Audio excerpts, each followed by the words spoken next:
who's joining. We're in the good company of Tom and Jonny. They're both distillers. They're on a journey that they're going to describe to us. They're following sustainable methods and innovative. A lot of botanicals in there. We've tried their gins and they're just fantastic. So it's worth to hand over the mic to you guys. And I guess the first thing perhaps to talk about is your story and how everything started. I think it was Tom, wasn't it, Jonny, that went on a grand tour of 45 distilleries around the UK, wasn't it? It was. So who wants to talk about that? Go ahead. Well, I guess I'll go. So yeah, when I first sort of came out of uni, I then sort of decided that I wanted to work in distilling in the industry. So sort of did a tour around the UK where I ended up going between about 45 different distilleries, viewing each distillery, having a chat with the guys that worked in the distilleries and things, and just sort of getting a general gist for everything, which was really good. Really good to see how everyone operated. And then while doing that, I got offered a job at a distillery. Where I sort of worked as within distilling and process management alongside everything else. And then sort of while doing that, I managed to get to the point where I was also producing my own gin while working for them, which is great fun. So it meant that I had the ability slightly to work with Jonny in developing our own brand and sort of just build on our own brand while I was also working for another distillery. Wonderful. And I forgot to mention you're actually brothers, right? So how does that, we are indeed. How is that relationship kind of going while working together? Just describe the goods and the bads to us. You know, it's funny if you looked at kind of, so there's 5 years between us. So if you looked at kind of or how close we were when we grew up, we were fairly different, probably until the age of about 18. Or when Tom hit 18, and at that point I was kind of finishing university, and from that point onwards we became really good friends, and so it was when Tom's being very modest in terms of his journey. So he's I mean the head distiller at Union still, and whilst we're producing kind of 820 and building the brand. If you go to the likes of Fortnum and Mason, Tom's name is on the front of all of their alcohol. Oh wow, yes, you are modest. So he's kind of the brains behind all of the drinks, and then I've been leading kind of our strategy and kind of bringing in my day-to-day world work in the technology space. So have been bringing in kind of all of our automation and kind of, I guess, the IT and AI perspective that enables us to keep the operations running, but keeping it at the moment at a scale where it's the pair of us, and then we bring people on when we need extra help. Yeah, wow. It's we know firsthand as well that it's difficult to run a small business at the beginning. So congrats to you both for having such a fantastic product and doing it so well as well. So you went around 45 distilleries. You've learned a lot, Tom, and you picked up. I guess now where you guys are at is you have a range of different drinks with different flavors. Actually, we tried the blackberry gin that you make, but you have a range of a lot more. I guess one of my main questions is, how do you bring all those flavors to life? And I know you're following a process which is called vacuum distillation. So I'm really interested to hear more about that. And, you know, obviously at Todelli, we're really keen on sustainability and provenance and making sure that that we have makers like you on board that follow those. So yeah, go ahead, describe the process to me. So with most of our ingredients we use, we're mostly sourcing from UK source. So we're actually mostly growing from a garden centre down in New Forest, down South Coast. So it's really local sort of sourcing of the botanicals and things that we use inside of the gins, which gives us the ability to sort of make sure that all the botanicals are really high standard and where we want them to be with taste. And then, when we come to the distilling process, so some of it's used on standard distilling procedure where you're using a copper still. It's done all sort of old school style. And then some of the sort of more interesting flavors like the blackberries, or such as the chocolate orange as well. We actually just still some of it in a vacuum still. And it just allows it sort of more of the flavor to come through, and it gets it sort of more freshness in that flavor. So like that blackberry gin where we've tried it, you sort of do really get that real sort of really nice blackberry finish on it that just lasts throughout, which just makes it sort of that really nice finish on the end of it. So I hear vacuum distilling, but I have no idea what it is and how it works. Like, can you bring it to life a little bit for me? Yeah. So when you start the process of distilling, what you're looking at is normally you've made your spirit up to a really high standard, so it's at 96%. Your sort of methanol and other chemicals in there that aren't wanted, sort of really low levels, all the ketones, all the methanols, really low levels, to the point of not being really existent in it. So it's just pure ethanol essentially in water. You're then putting that into the still with your botanicals at the weights you've decided. So we balance the botanicals out to what weights we want. And then you're heating that up and leaving it over the night to stew sort of the botanicals in. And then the next day, you're then distilling it off, which with the distillation process, ethanol boils quicker than water at 70 degrees rather than 100 degrees. So you'll get mostly ethanol coming off, which carries all the oils and all the flavors over from those botanicals. And so when you're distilling it off, you get those flavors coming over in different sort of amounts. So as the distillation process goes on, you get different flavors throughout, and it's just then managing to get them all into the product. And then you're watering that down to your drinking strength. This is the essential sort of process. So end to end, you would say that the whole process lasts for how long? So on a normal distillation, you're looking at sort of a 2-day sort of turnaround for it. So you're charging up the still on the first day, and then you're distilling on the second day. Slightly different with sort of vacuum distilling, where you're using a low pressure still. So that actually, when you're distilling it, you put the botanicals in and you warm them up to sort of around 30-40 degrees and leave it for half hour to sort of really macerate those botanicals in again. And then you're applying a vacuum on it rather than heating the still up, which means that, again, you're reducing the boiling point down. So it means the ethanol comes over, but it reduces the temperature it's doing it at. So you get sort of the really fresh oils coming over without denaturing them or causing any issues with different tastes. Wow. Yeah, that's fantastic. And I don't know if you could hear my dog in the background, but that's the beauty of the live.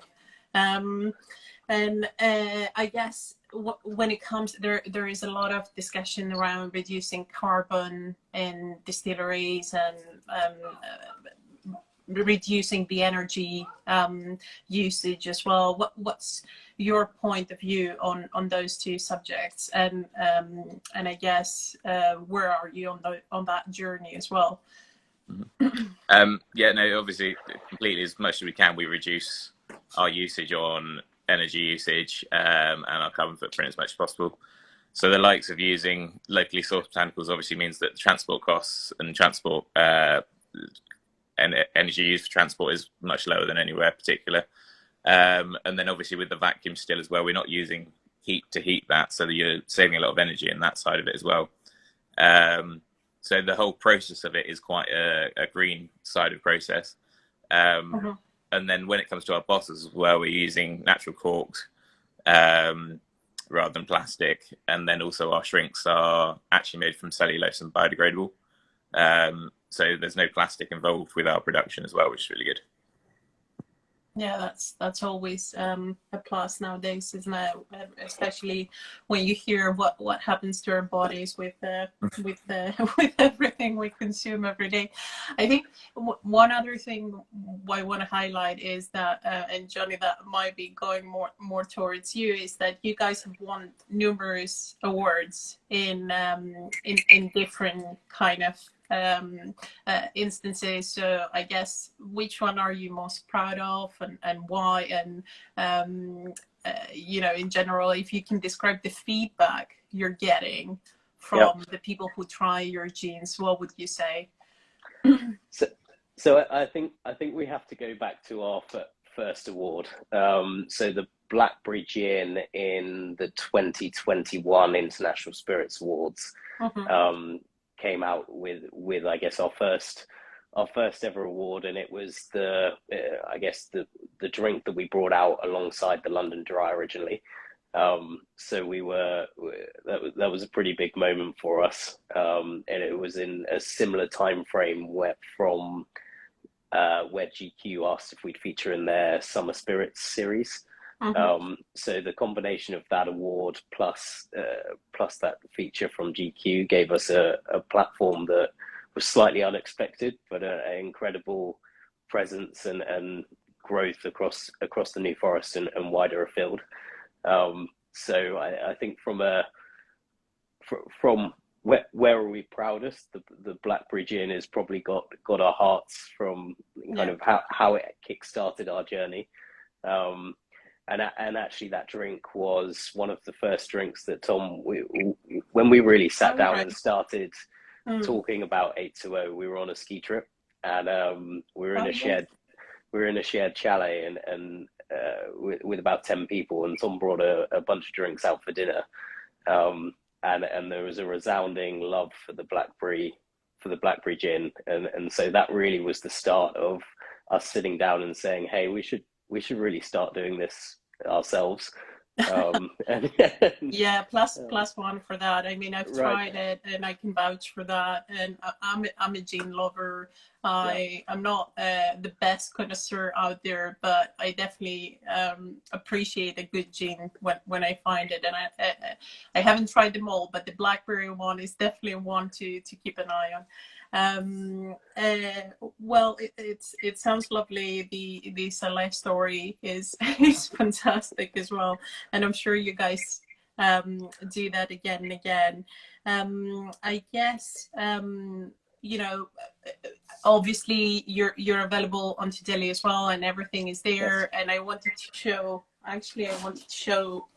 that you have this box. I don't know if I can show it very well, but these guys are doing an excellent, amazing, if I'm gonna open it out correctly, gift box as well. So they have the 3 bottles, and Johnny's showing the full bottles at the back,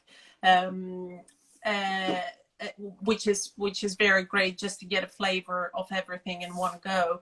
But I guess the business is a roller coaster sometimes. So where do you guys see it going in the future? What is your vision, and how do you want to grow it? So we've got a lot of exciting things coming up this summer, from events across the South Coast. There's a number of large events that we're going to be kind of present at and have a big stand at. We've got a new drink coming out in the next month, which is very exciting. It's a gin, and Tom, I'll let you explain the flavouring. So it's going to be a pink gin with a little bit of a twist, which I'll leave it up to you guys to see when it comes out fully. But it's a strawberry gin. It's really, really nice, and it's really refreshing. And it should be perfect for you guys for summertime. Really. Yeah, absolutely. And is there, I guess, do you provide guidance as to how people should mix those drinks as well? Because that's something that I, for the blackberry gin versus the orange flavory, because you have an orange flavor as well, a chocolate one. That brings up more the chocolate flavor. So I'm always wondering, how should I mix those things? Because I'm not a mixologist myself. How should I? Is there a guide around how to best mix those gins? That's a perfect lead-in for us. So if you go to the back of your bottles in that box, there's a QR code, and it will take you straight to our perfect serves on the website. So we have a bunch of cocktails that we've we've either made with bars or Tom's created, that we think are a really great way to drink the drinks. Oh, amazing. I didn't even know that. Like, imagine we should be posting those cocktail recipes out there for sure.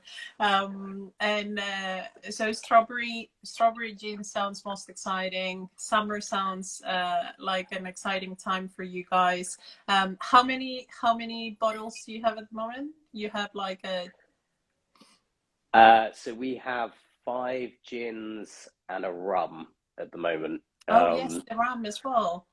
Talk to me Yes. about that. Like, we haven't covered anything around the rum. How did that come to life? So I'll start with the story, and then Tom can tell you about how the rum came to be. So Yeah. one of my really good friends was getting married last year. He's a Navy man, always been a big rum drinker, and they'd asked us to do the bar at their wedding. So for the wedding, we created the Dawes rum, which is his last name, and it was only meant to be for the wedding, but everyone loved it so much that we carried on doing it. And Tom, I'll let you talk about the rum itself. Yeah, so the rum itself is a blend of 3 different rums. So it's a rum, highest what's called a funky rum from Jamaica, which has sort of got a really strong rum taste to it, and it's real high esters, so it's got high sugar content before it's distilled, before it's brewed. And then you've got 2 others. That's a 3-year-old from Jamaica, and then another one that's a 5-year-old as well. And the 3-year-old has slightly more caramel taste to it, and then the 5-year-old has slightly more sort of orangey, chocolatey notes come through. And then when they're blended together, sort of a different ratio that we've sort of perfected over time, they just come together really nicely, and it goes great on ice, or if like even with a Coke or a ginger beer, really nicely as well. Of course. And given that, I don't know if you guys ever thought about that, but I think gin and rum, and correct me if I'm wrong, sometimes they're used into cooking and into kind of the curing process and so on.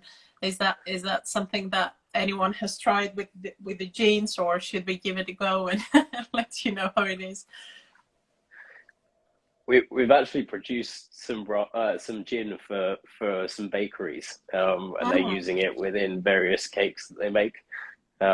Interesting. So, and Tom, I'm sure again you can talk about that in more detail to how they use that in their baking process. Yeah.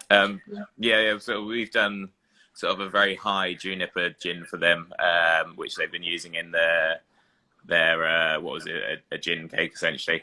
So they're actually using that as a flavouring to bake into their cakes, which I think by the sounds of it going quite well. And I've tried it. It's very nice tasting and everything, because it's got a really nice juniper note that comes through it, and then you get sort of citrusy notes from the gin as well. So yeah, definitely works within baking. Don't think anyone else has tried anything with the rum. The rum would be probably quite interesting to cook with, in terms of pork and things like that. I haven't tried myself. You're more than welcome to try. It's definitely a challenge for those who hear us out there.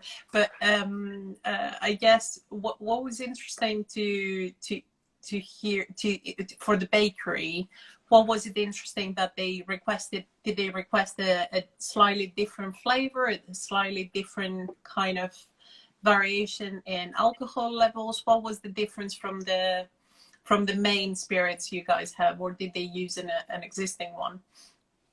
So from the bakery, it was a slight tweak on our original London dry recipe. So it's still at the same percentage, but essentially they wanted a slightly more juniper hit on there, because when it cooks in, you just lose a little bit of that, because obviously you lose a bit from evaporation. So just with that extra little kick of juniper, it really helped to bring through the taste into their cakes. But in terms of them using it before without, it still gave really nice taste in terms of gin. It just didn't give them the finish they wanted for their own cake. Wow, yeah, that's fantastic. It's good to know, because I'm using it into my baking as well. But also we have an audience of professional chefs who hear us now, so it would be great for them to know that you guys can actually do something as bespoke as that when needed.